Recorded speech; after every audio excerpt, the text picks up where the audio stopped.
George Clooney. It's a placement Clooney himself would agree with, the Oscar winner having said he terribly destroyed the part with his turn in 1997's Batman. Plus, you know, bat nipples, not the look. Counter. Val Kilmer's suit also had the nips. Having gone on to do much better work, the actor, at the time still starring on ER, has said he took a valuable lesson away from his time as the Caped Crusader.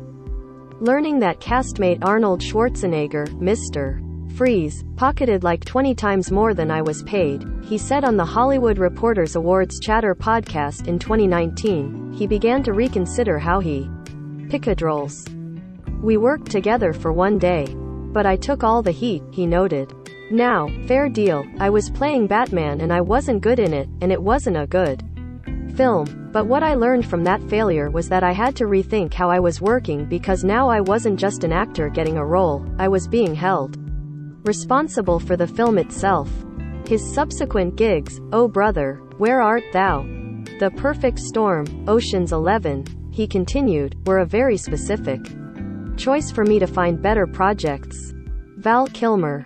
Taking over for Michael Keaton in 1995's Batman Forever, the original star leaving with director Tim Burton when it became clear the studio was seeking campier comic book fare, the Top Gun alum, like Clooney, only took one turn in the cowl. As such, though he wore the hell out of Bruce Wayne's tux, he never fully put his stamp on the role. And while some blame can be attributed to Joel Schumacher's more lighthearted vision, and the strained relationship between the director and his star, as Kilmer himself has admitted, he never really took to his superhero status. A moment of clarity came when he was tasked to do a meet and greet with investor Warren Buffett's grandkids and made notice of the fact that they were more interested in the props than the real-life, costumed Batman in front of them. That's why it's so easy to have 5 or 6 Batmans, he explained to the New York Times in May 2020. It's not about Batman. Adam West. The OG Batman, West fully embraced the campy 60s feel of the comic book character. We're talking gamely committing to the underwear over leotard look and myriad sound effects of the short-lived ABC series in 1966 film. That, in itself, deserves praise. Even if this sillier Batman take isn't really your bag, there's something to be said about a star who truly relishes tackling on the role of a smooth millionaire with a side gig as a masked detective. His ability to play straight man to the various over-the-top villains with a healthy serving of self-awareness about just how ridiculous it might be to say, dance the Batuzzi, makes for an enjoyable watch. Ben Affleck. Batfleck. The two-time Oscar winner leveraged all of the outrage over his casting, the petition, the fired-up tweets, the epic collapse experienced on certain comic-themed corners of the internet, into a pretty solid performance in 2016's Batman v Superman, Dawn of Justice. Critiques that, at 43, he was well past his Batman prime proved unfounded, with the star possessing both the life experience and the acting chops to nail director Zack Snyder's more road-weary version. A hero that's borne just a bit of psychological damage from all that caped crusading. Physically, he certainly answered the call, beefing up considerably, both for the gratuitous look how I can do pull-ups with tires chained to my torso scenes and to realistically portray the stunningly over-the-top battles he faced in both Batman v Superman and the subsequent Suicide Squad and Justice. Alas, fans never got to see how Batfleck would fare in a standalone film. Though he was initially set to star in and direct one, Affleck stepped down in 2017 and Matt Reeves was brought in to reboot the franchise. Oh, what could have been? I tried to direct a version of it and worked with a really good screenwriter, but just couldn't come up with a version. I couldn't crack it, Affleck told Jimmy Kimmel in 2019. So I thought it was time to let someone else take a shot at it. They got some really good people, so I am excited. Michael Keaton. The first modern-era Bruce Wayne, Keaton kicked off the trend of comic book fans melting down over casting choices. But the comedic actor, who'd worked with director Burton on 1988's Beetlejuice, demolished expectations, deftly taking the role from hammy to the dark vigilante we know and love.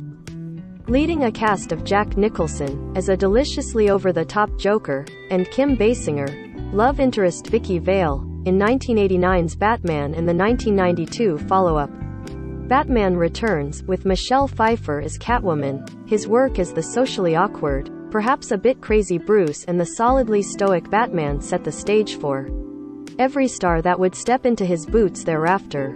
Robert Pattinson. Here's the thing about the Twilight star's take on Bruce Wayne, Batman. He is a full-fledged freak, and despite all his rage he is still just a bat in a. Pattinson beat out Nicholas Hoult, Armie Hammer and Aaron Taylor-Johnson to take over the mantle in Matt Reeves' The Batman, which is as much of a psychological detective thriller in the vein of Chinatown and Seven as it is a superhero movie. The director has said his take on the character was inspired by Kurt Cobain. More disaffected youth than dour demigod, his Bruce Wayne is basically a reclusive ghost, the actor having far more dialogue as the caped crusader, though you almost feel like have to lean in to really hear him, than as the brooding billionaire, a welcome change for the character.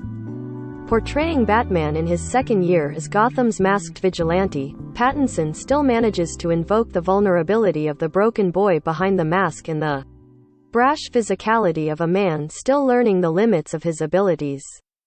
Given his penchant for choosing unusual roles and working with indie filmmakers, it makes sense that Reeves thought Pattinson would be the perfect Batman for his moodier interpretation, even writing the script with the British actor in mind before he had signed on. Rather than avoid the character's long movie history, Pattinson wasn't afraid to look back at other actors' take on the role to inform his own. I watched a lot of them on the run-up to it to just see where's a gap and something that hasn't really been explored yet, Pattinson told GQ, explaining his Versiones really sad.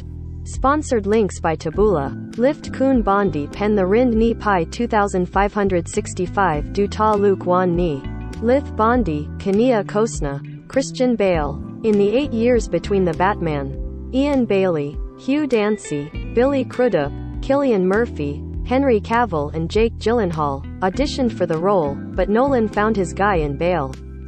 Treating his rich character arc across the 2005 to 2012 trilogy with as much deference as his other Oscar-nominated work, the actor's gravelly voiced, complex, grittier turn as The Dark Knight paved the way for the more realistic superhero fare that would follow. Frankly, holding his own against Heath Ledger's genius Joker might be enough to earn the top spot. We knew we had to reinvent it, Bale told the Toronto Sun in 2019. I literally had people laugh at me when I told them we were doing a new kind of Batman. I think that the reason it worked was first and foremost Chris' take on it. Perhaps most importantly, he knew when to hang up the cowl. Feeling satisfied with the opportunity to complete the full trio of films, he and Nolan balked when talk of a fourth cropped up. I said, no. We have to stick to Chris' dream, which was always to, hopefully, do a trilogy. Let's not stretch too far and become overindulgent and go for a fourth.